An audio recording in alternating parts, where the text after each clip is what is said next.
It should take you about 10 minutes to fill out the loan application. Your loan application is officially only good for 90 days. When you're shopping for a home loan, nobody can promise you an interest rate yet.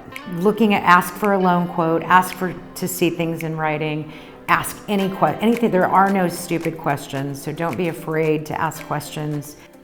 Hello and welcome to my channel. I'm Oleg Sedletsky, your Dallas area realtor.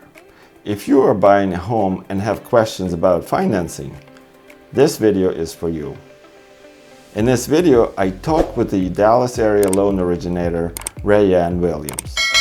Wrayanne will be giving us answers to the most frequently asked questions about home loans. Without further ado, here's my conversation with Wrayanne Williams. Hi Wrayanne. Hi Oleg. How are you today? I'm great, thanks for having me. Thank you for spending time with us today. Before we begin, would you please take a moment to introduce yourself to my viewers? Well, my name again is Wrayanne Williams. I've been a residential mortgage loan officer for 20 years now. I have a passion for what I do, and I really enjoy people sort of realize the dream of home ownership. I'm actually licensed in the state of Texas, which means I can do a mortgage anywhere in our state. And then we have resources for outside of the state as well here at Cardinal Financial. I have a set of questions for you that many of my clients are asking frequently. Let's start with some questions for the first-time home buyers. There are several loan types available on the market today. Can you explain what is the difference between them? So the most basic, vanilla, if you will, type of mortgage that everyone knows about is a conventional loan. These are regulated by Fannie Mae and Freddie Mac. Basically, the minimum down payment for a conventional loan is usually 5%. If you're a first-time buyer with lower income, you can do as little as 3% down on those loan types. So there are some advantages to being a first-time buyer. There's also an FHA loan, which tends to have a little bit more leniency towards credit scores, debt to income ratio. Some of the requirements to obtain a mortgage are, the guidelines are a little bit loosened on the FHA option. The downside to FHA in the current market is just that it's tough to get an offer accepted when you have FHA financing, because the perception in the market is that you're not as strong of a buyer, probably because the FHA mortgage does allow for lower credit scores and higher debt ratios. So it's not always the case, but oftentimes if you're competing in a market, you really want to be pre-approved for a conventional loan. There's also USDA loans, which are particularly for properties located in more rural areas. Those are great because it's 100% financing, so there's no down payment requirement on them. However, there are some other credit requirements and such. And then there's the VA loan, which is specifically for veterans who have served in the U.S. military and who are eligible for VA-backed lending. There's also other types of mortgage lending out there, some of the more exotic, what used to be sort of labeled as subprime mortgages. Those are a little bit tougher to come by, usually require higher credit scores, bigger down payments, but for the most part, what you're going to hear about in current market is conventional and FHA. Those are the most common types of mortgages available today.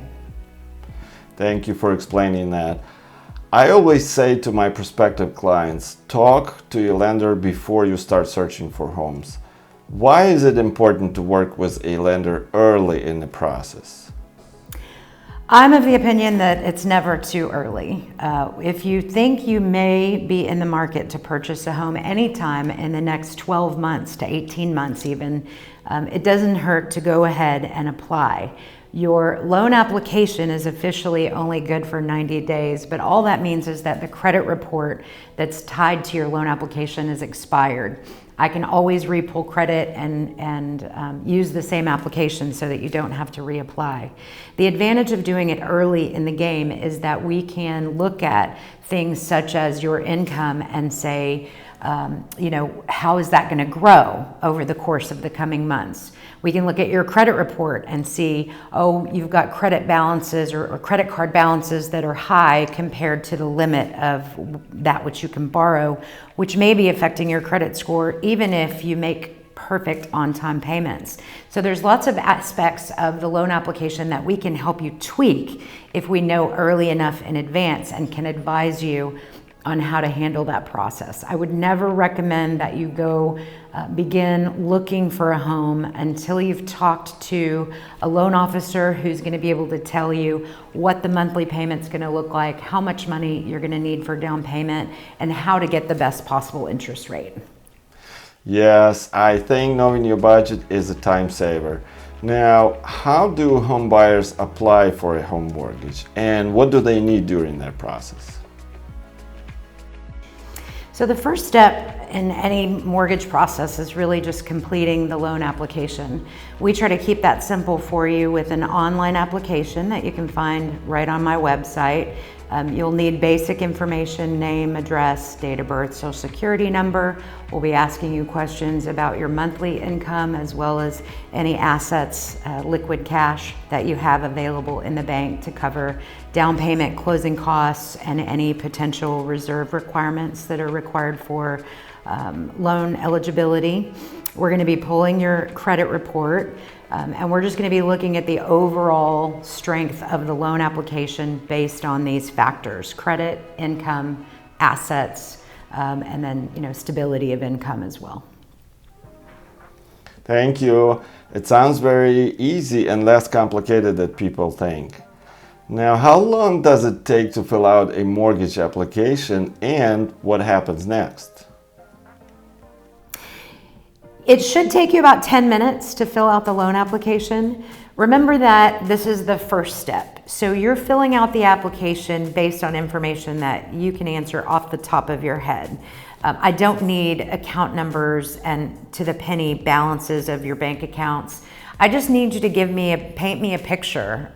Obviously, I need your name, your address, your date of birth, your social security number, the name of your employer with a 2-year employment history, a 2-year residence history, and then a list of your monthly income, assets. Your credit is automatically going to import your liabilities.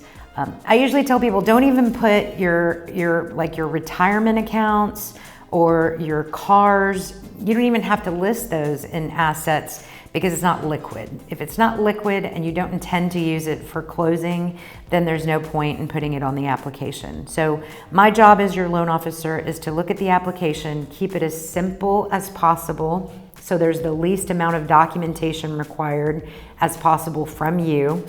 And it's that old adage, the KISS acronym, right? Keep it simple, silly. So we definitely try to keep it simple and make it as smooth and easy as possible for you.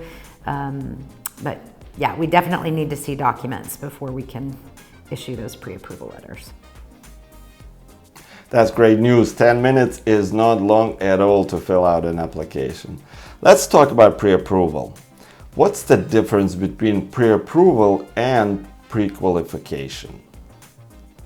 There's a huge difference, Oleg. And what I will say to you is typically when you call one of the big banks, any one of them, Bank of America, Chase, Wells Fargo, any one of those guys, you're going to give them your information, and if they pull your credit and you tell them what your income is, they're going to issue a pre-qualification letter. This basically means that based on the data that you've provided to them, you are eligible for financing. However, a pre-qualification letter, I don't even do pre-qualification letters anymore because they're basically worth the paper they're written on, and that's about it. Without verifying the buyer's income and assets and credit score and all of the things that go into determining loan eligibility, you're really setting people up for disappointment. So pre-approval means that your documents, you've provided documents to the lender, they've reviewed them and said, yes, based on the documents that you provided, the credit report that I've pulled, and the information that's available to me now in writing as verified, I can issue a pre-approval letter that says your loan is good to go. So the pre-approval simplifies the next step, right? Yes. I mean, again, if I'm a listing agent or a seller, I would never accept an offer with just a pre-qualification letter, because there's no validity to it, because nobody has validated the income and the assets. And oftentimes, I don't think that the average consumer lies about their income or their assets or their credit, but oftentimes the way that it's calculated from a qualifying standpoint for a mortgage approval is different, especially if you're self-employed. If you're self-employed, we need to see 2 years of your tax returns before we're telling you, yes, you can buy a house. Definitely, definitely. So how long does it take to get pre-approved? We do it in less than 24 hours in most cases. If you submit an application to me and your documents before noon, you will have an answer the same day. If you submit it after noon, then you'll have an answer before noon the next day. Obviously holidays and weekends, things get a little bit slower, but we feel like if you're ready to buy a house, we certainly don't want to hold you up. That's good to know, thank you. I always tell my clients to have at least 3 different quotes from different lenders so they can choose the best deal. What should buyers be asking when shopping for a home loan? So remember that when you're shopping for a home loan, nobody can promise you an interest rate yet, okay? So you want to ask the questions about the terms of the loan, because that dictates what your monthly payment looks like and how much money you need to bring to closing. But also talk to your lender about whether or not they offer opportunity to lock in an interest rate before you identify a property, how long you can lock your interest rate, because those are the things that determine whether or not the interest rate that they're talking to you about is guaranteed. You're definitely going to want to ask questions like, how long does it take to close? Many of the questions you've already asked me here today, Oleg, but how long does it take to close? How much money am I going to need at closing? What money am I going to need prior to closing? Because most lenders, including myself, we collect the appraisal fee in advance. Some might collect additional deposits from you in advance. You're going to want to know how long the loan officer has been a licensed loan officer and what their credentials are. I usually encourage people to go and check me out on the internet. I send them a link to my website, but also if you just Google my name or Dallas Mortgage Girl, you're going to find a ton of information about me out there, including recommendations, referrals, and all the information that you would need. I do think that because this is the biggest purchase of your life, it's very important that you're dealing with an experienced, well-educated loan officer that not only has the credentials you need, but is just somebody you like dealing with, because you're going to be talking to them on and off over the course of a few months. And so you want it to be somebody that you feel like you can trust and that you like. And then you also want to ask the questions about the bank that they represent. So, for example, Cardinal Financial is a mortgage bank. All we do is mortgage loans. We don't offer car loans or checking accounts. So we specialize in mortgage-specific banking. There are mortgage brokers, which means that they just act kind of as a middleman between a bank like mine and the consumer, and that person just acts as a middleman. And then there's the big banks that offer all types of financial assistance, including checking accounts and car loans and home mortgages. And you just kind of have to pick which one seems right for you. As a mortgage professional, I find that working for a mortgage-specific bank is the best option, because my underwriters, my processors, everybody's here in-house. We work for the same company. So there's not a lot of back and forth, and I understand what our underwriters are looking for, and I find that it leads to a more streamlined process for the end user. Other than that, just make sure that you're ask for a loan quote, to see things in writing, ask anything. There are no stupid questions, so don't be afraid to ask questions, but definitely ask as many questions as you can. Don't ever hold back on those. It's important. That's great advice. Let's talk about down payment. How much is required for a down payment these days? So there's a lot of misinformation, if you will, out there about this Oleg. It's basically, for a conventional loan, you can do 3% down if you're a first-time buyer with low to moderate income, 5% down, just about anybody qualifies for 5% down on a conventional loan, which a conventional loan goes up to about $650,000. I think it's $647,200 to be exact. So you can get a quite a substantial loan for as little as 5% down on a standard conforming conventional loan. FHA requires 3.5% of the purchase price as your down payment. USDA is 100% financing, as is VA financing. Neither of them has any down payment requirements.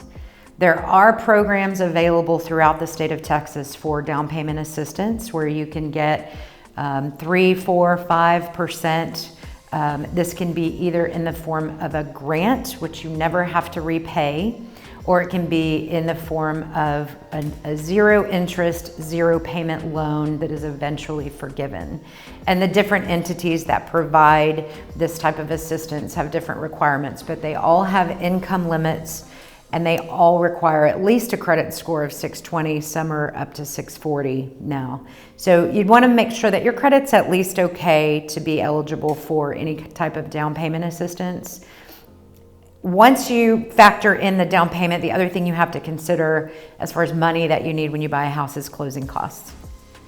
It's not really a flat percentage rate because most of the closing costs are about the same regardless of the purchase price. But on the average, it's about $6,000 to $7,000. That includes all of the bank's fees, the title company fees, your first year of insurance, which is required to be paid at closing, as well as 3 months of taxes and insurance that go to set up your escrow account so that you don't have to pay the taxes and insurance separately.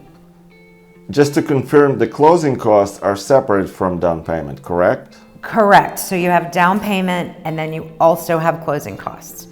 It is allowed from an underwriting standpoint to negotiate the contract for the seller to pay closing costs for you, but it's not very common to get that approved in this market. Most sellers know they don't have to pay your closing costs in order to get a buyer on their loan or on their property. If you put 20% or more down, it's not a requirement, but if you do that, then you don't have to carry private mortgage insurance. What is the private mortgage insurance? Private mortgage insurance is basically an insurance policy that protects the bank in case you default on the loan. It does nothing to protect you, the consumer. So if you do have 20% down, you can avoid that private mortgage insurance. But know that the private mortgage insurance isn't terribly expensive, and as of this moment, it's still tax deductible, much like your mortgage interest. So it's better to have a low down payment and buy a house than it is to wait to have 20% down payment. More than likely, if you buy a house today, in a year or two, or certainly within 5, the property value is likely to inflate enough to where you no longer have to continue carrying that private mortgage insurance. Thank you for clarifying that. What about a 0% down payment? Is it even possible? It is possible with VA financing, USDA financing, or with down payment assistance programs. And so again, you'd need at least a 620 credit score to be eligible for down payment assistance, and you would need to be considered low to moderate income. I think the household income limit as of today for most down payment assistance programs is in the range of about $80,000 for the household. That's good to know. Thank you for answering that. The other questions commonly asked are about credit scores. How does someone's credit score affect their home mortgage? That's a great question, Oleg. I can tell you that the credit score is probably the most important aspect of any loan application. Your credit score determines the interest rate that you qualify for. So even if you have an eligible credit score for the loan product that you're applying for, the lower your credit score is, the higher your interest rate's going to be. So there's something known as premium pricing, or the interest rates don't technically change. What changes with the market is the price of the interest rate. And then there's risk-based pricing based on primarily your credit score. So when you have a lower credit score, let's say you have a 600 credit score, and you're applying for an FHA mortgage, which with a 600 credit score, you're perfectly eligible for an FHA loan. However, because that credit score is lower in the lower categories, you're gonna get hit with this premium or this risk-based pricing that affects the interest rate that you're offered, or costs you additional money in terms of points or fees to obtain the same interest rate as somebody with a higher credit score. Also, especially when you're talking about conventional financing, which is the more traditional financing that is available or is more readily accepted by sellers and sellers agents, you're going to be looking at a higher credit score requirement. The minimum credit score to be eligible for a conventional loan is going to be 620, but it's very common for our underwriting system to decline your loan if your score is that low on a conventional loan. So not only is it important that you work on your credit score and that your credit score be in the eligible category, but it's also important to know how the credit score, even if you are eligible for the financing, then affects the terms of the loan that you're offered. Clearly, credit scores do have an impact. Do you offer solutions for those who are looking to improve their score? I do, Oleg, also a very good question. So your credit score is determined by a number of factors: the average age of your accounts, obviously your payment history, if there's any derogatory credit, meaning you've paid on an account more than 30 days beyond its due date. And then the secret that a lot of people don't know is particularly as it pertains to your credit cards and the limit of your card versus the current balance. So again, I mentioned this earlier, but let's say you have a credit card with a $1,000 balance and, a $1,000 limit, and you currently have a $950 balance. You're making the payment on time. There's nothing derogatory about that account, but because you have such a high usage of credit versus the limit on that, it's actually going to pull your credit score down every single month, month after month. Now, the nice thing is that that's just a temporary drop to your score, because as soon as you pay that credit card down to where the balance is at or below 30% of the credit limit, your score pops right back up. So that's a lot of what we do when we're examining an application early on in the process. We can give you advice on how to pay down some of your revolving credit card accounts to improve your score quickly. And then of course, obviously don't ever make late payments and try not to obtain too much new credit before you come apply for a mortgage, because that's gonna bring the average age down. You also need to be concerned about inquiries, although not as much as I think some people think. When you're applying for a mortgage loan, as long as you haven't had a ton of other inquiries from other different types of creditors. For example, if you're applying for a credit card and a new car loan and a home mortgage and a retail credit account all at the same time, those inquiries are definitely going to have a negative impact on your credit score. But if you haven't had any other inquiries anytime in the last 90 days and you come to me to pull your credit for a mortgage inquiry, that specifically shouldn't have too much of a negative impact on your credit, if at all. It's good to know there are ways to improve credit score. Thank you. Now, oftentimes home buyers hear the word incentives in connection to the home loan, especially when dealing with the home builders. Can you explain what home loan incentives are and how do they work? So again, Oleg, this is going to be dependent on the loan officer that you're working with, the bank that they work for, what their volume level is, that individual loan officer, because each loan officer usually has some leeway to offer incentives to a buyer. The more they produce, the more likely they are to get that approved with their bank, right? Because they've sort of provided enough income for the bank that they can turn around and then ask for a favor to get some discounted pricing. It's usually going to be based on How qualified is the buyer? How hard are we going to have to work on this loan? How many, processors and underwriters? How many times are we going to have to look at the file? So if you have a really, really strong buyer with a decent sized down payment that's, maybe not self-employed because those are a little bit extra work, it's much easier to get, pricing concessions approved with those. But I can tell you as a general practice for me, when I'm talking to somebody who's dealing with the builder, I usually ask them to provide me with a copy of the loan estimate from the builder, and then I'll take it and try to match it. But if we can't match or beat it, it's our job, in my opinion, to be advocates for the customer, the home buyer. And so if they can truly get a better deal from the builder's lender, then I will always advise them to go with that offer, because I think this is the biggest purchase of your life. You want to make sure that you're, getting the best terms that you can.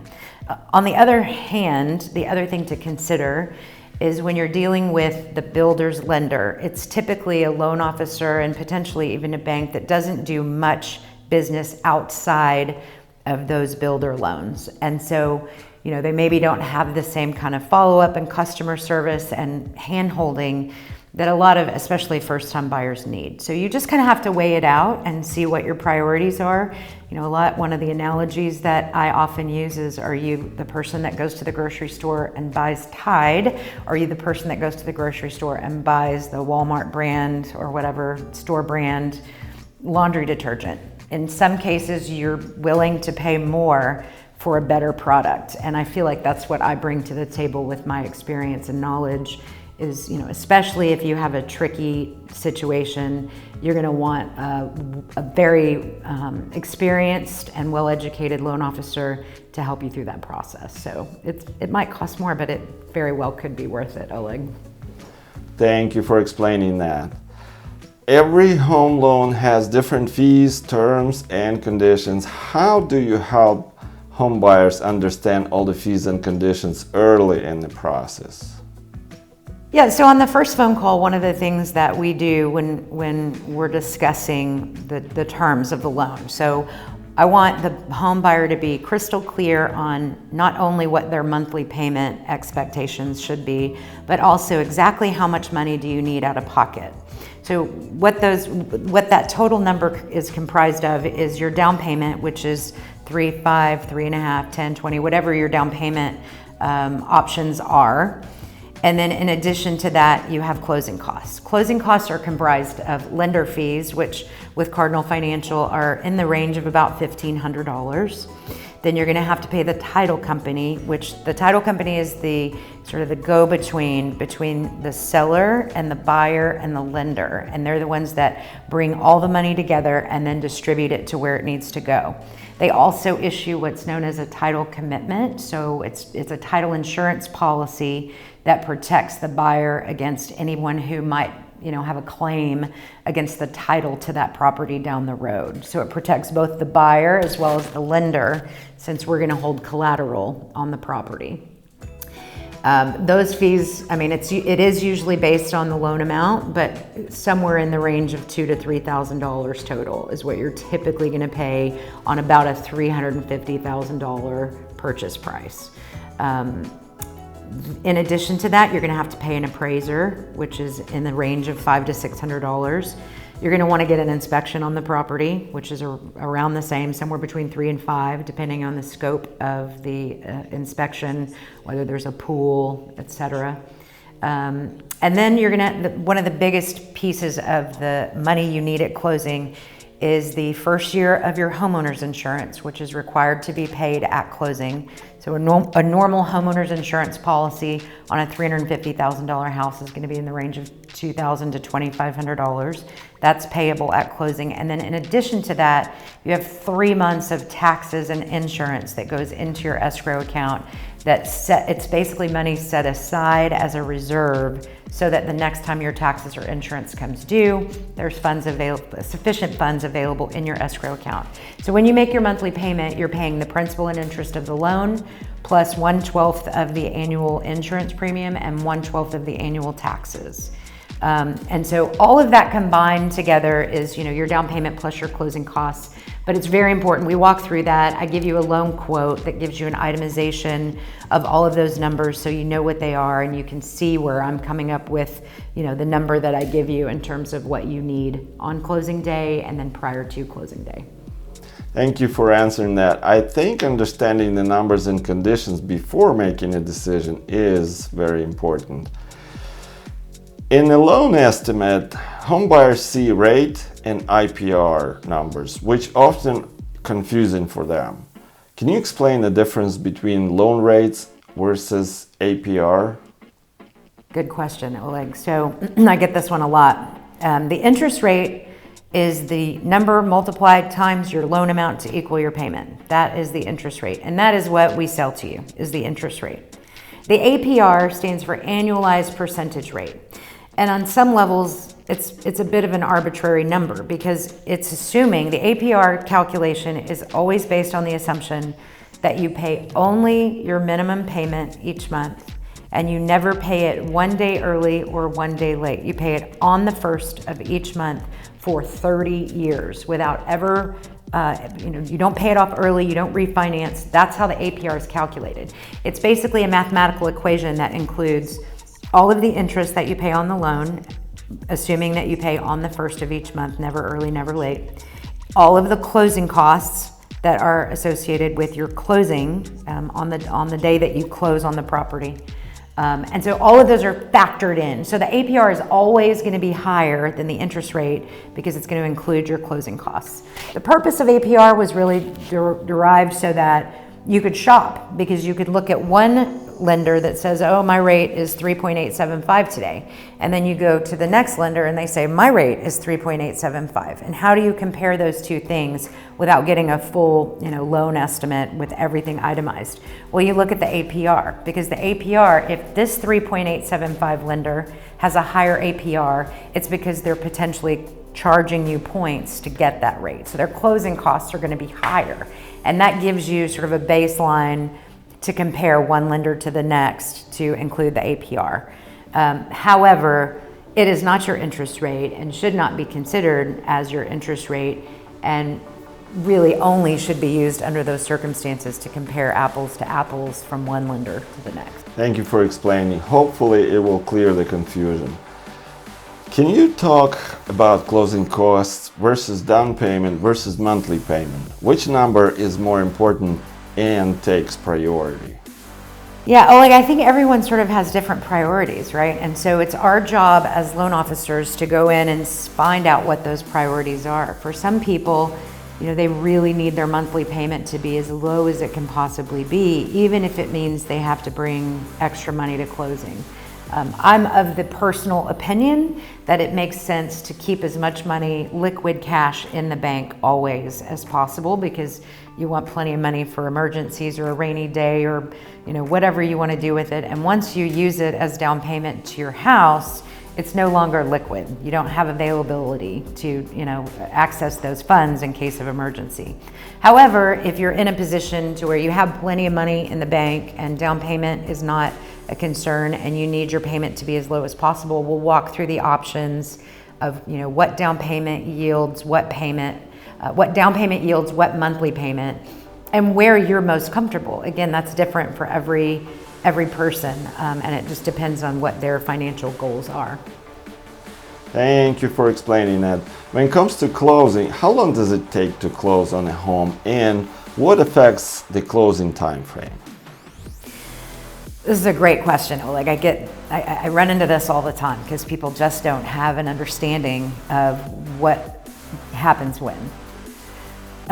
So legally, you can't close a loan before 7 days after the buyer signs disclosures. So that's the fastest I've ever seen it happen. And that was on a file that was transferred to me by another lender where we already had an appraisal. Normally it takes, if everybody's working at warp speed, it takes about 2 weeks, start to finish, in a rush situation. The average loan closes in 25 to 30 days. The longest I've ever seen it take is I've seen it take a year if we're talking about a build job where we're waiting on the builder and there's builder supply chain issues and it keeps getting delayed and delayed. I had one that closed recently that it was in my pipeline for 9 months. It was a build job. We were waiting on the builder, waiting on the builder, waiting on the builder.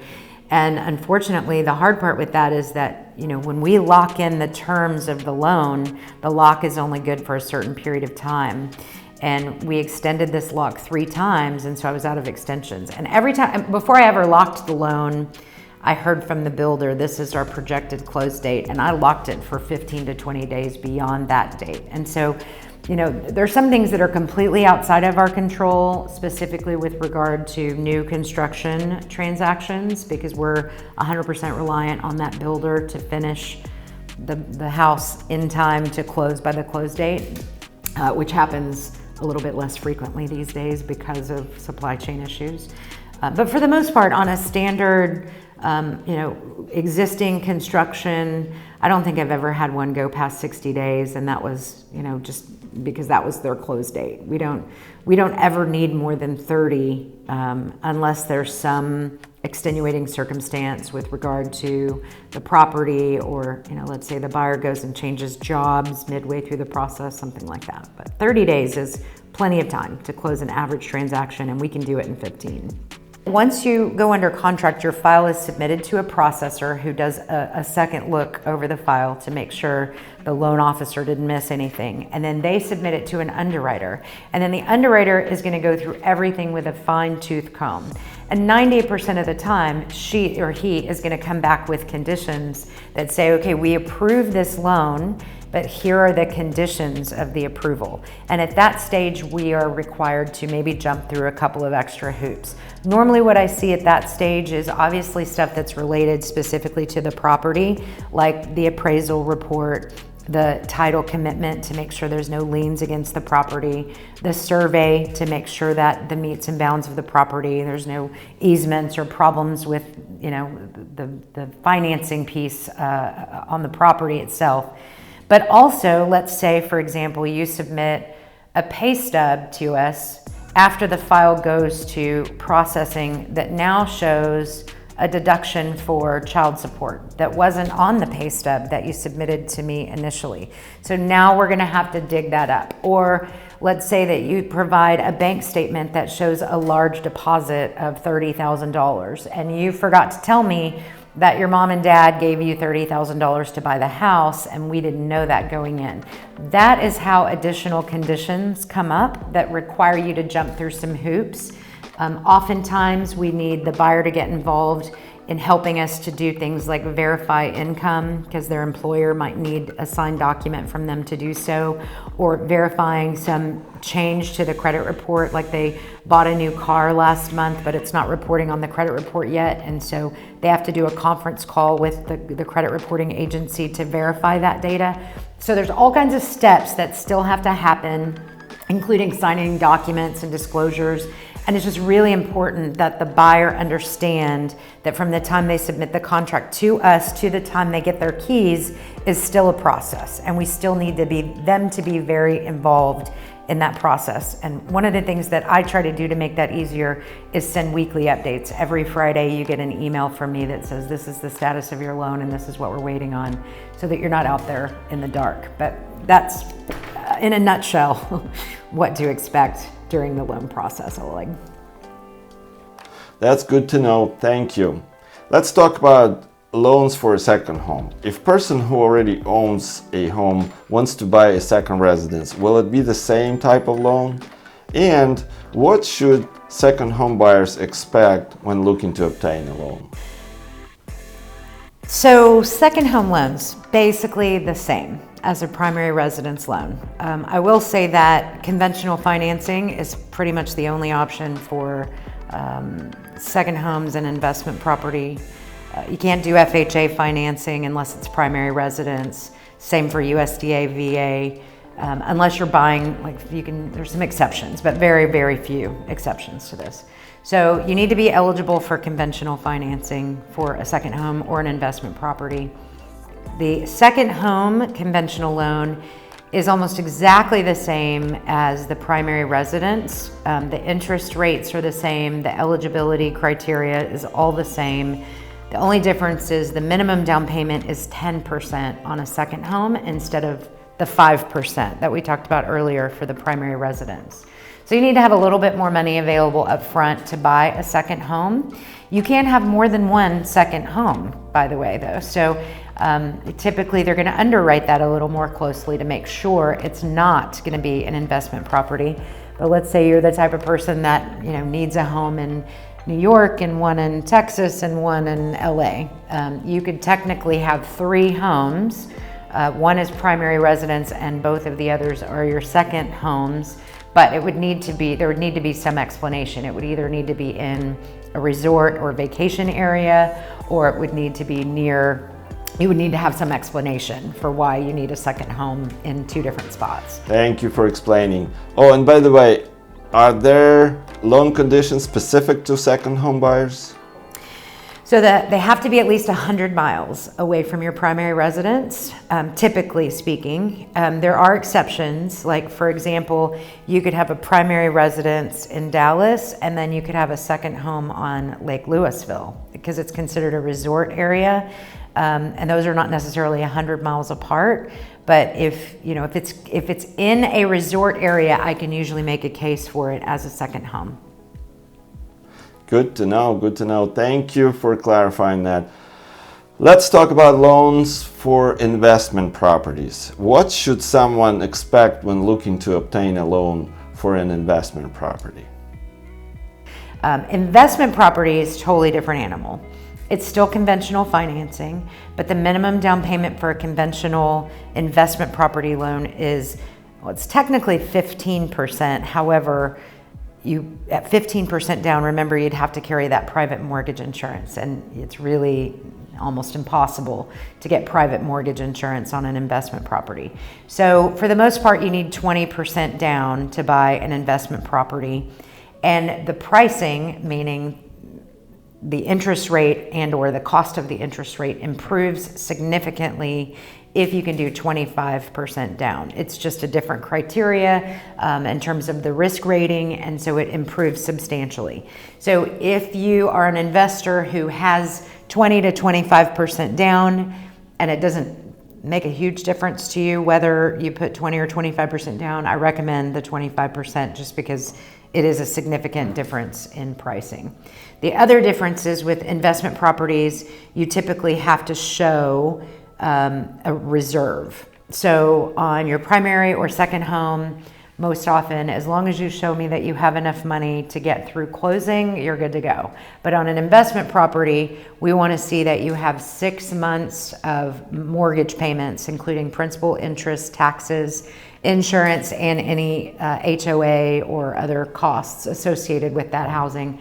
You'd need to have 6 months of payments available in reserves after closing. So in other words, if the total monthly payment's $2,000 a month on that investment property, including taxes, insurance, and everything, then you would need to have $12,000 left over in the bank in assets somewhere after all the money that you bring to closing, including down payment and closing costs. Thank you for answering that. The last question for today is about home construction loans and how are they different from a typical loan.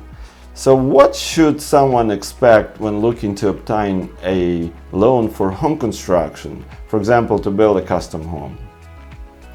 So there's multiple different types of construction loans. If you're talking about ground up construction, meaning you're just gonna buy a piece of land and then hire a custom builder to build your dream house on that land, we can do that. It's called a one-time closed construction loan.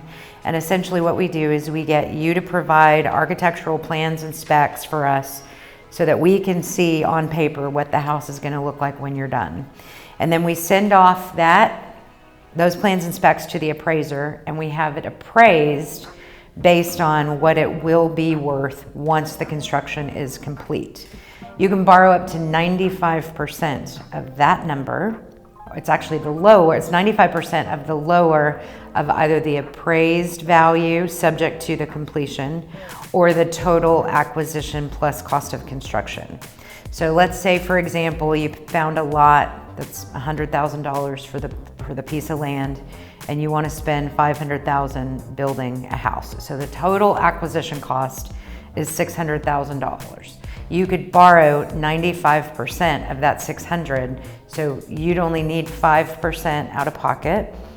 You do need to be aware that on construction loans, the closing costs are higher because we have, basically we have to hire people to manage the financing side of the entire construction process. So every few months, you're gonna check in. We're gonna send out an inspector to make sure the construction is going according to plan to protect you as well as to protect us. And then we will release draws as the construction progresses. So at closing, the first $100,000 would be released immediately to the seller of the lot. And then you could specify an amount that would go to the builder to, get permits and whatever else might be needed right up front. And then, 30, 45, 60 days later, the builder's ready to move on to the next aspect of the project. And so we would send out an inspector, ensure that everything he said would be done is done, and we'd release more money to him at that point. And this goes along all the way through till the construction is complete. And at the end of the construction period, the loan modifies from a construction loan into your permanent financing that looks just like a standard 30-year fixed Fannie Freddie conventional loan. So that's one option.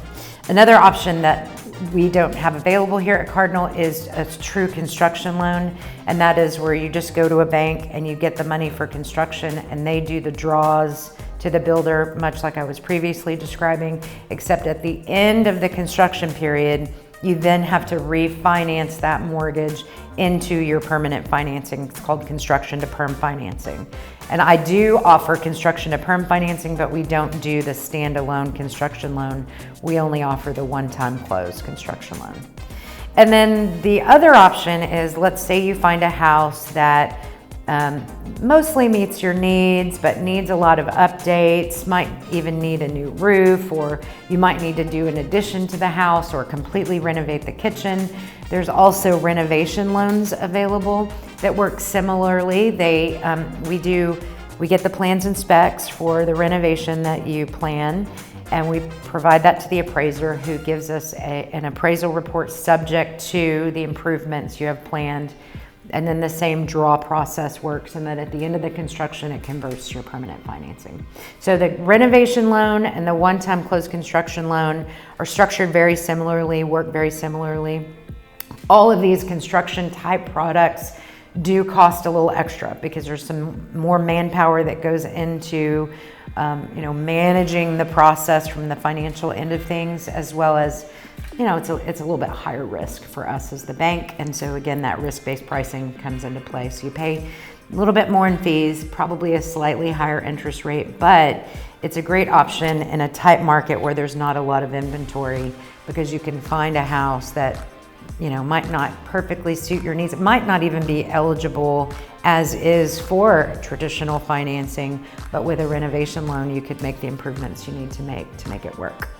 So it's a good option.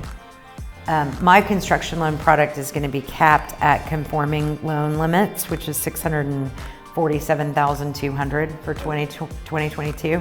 So using the same philosophy for the question though, to say the lot cost $100,000 and the house cost $500,000 to build, then yes, we would finance the whole $600 minus your 5% down payment. So at closing on that construction loan, the first $100,000 would be dispersed immediately to the seller to pay off, them for just the land piece. And then the other nice feature to one-time closed construction loans is that you only pay interest on the amount of loan that you've drawn. So for example, in that case where the $100,000 went immediately to the seller to acquire the lot, and let's say at the same time we did a $50,000 draw to the builder. So you would only have $150,000 of your $600,000, $620,000 loan that was drawn. And so during the construction period, which is usually 6 or 12 months, you make interest-only payments based on the amount that you've drawn. So until the next draw, you would only be paying monthly payments that were equal to the interest only, no principal, on the $150,000 that you've just drawn out. Very good information, thank you. In closing, do you have any advice for home buyers from the lender's perspective?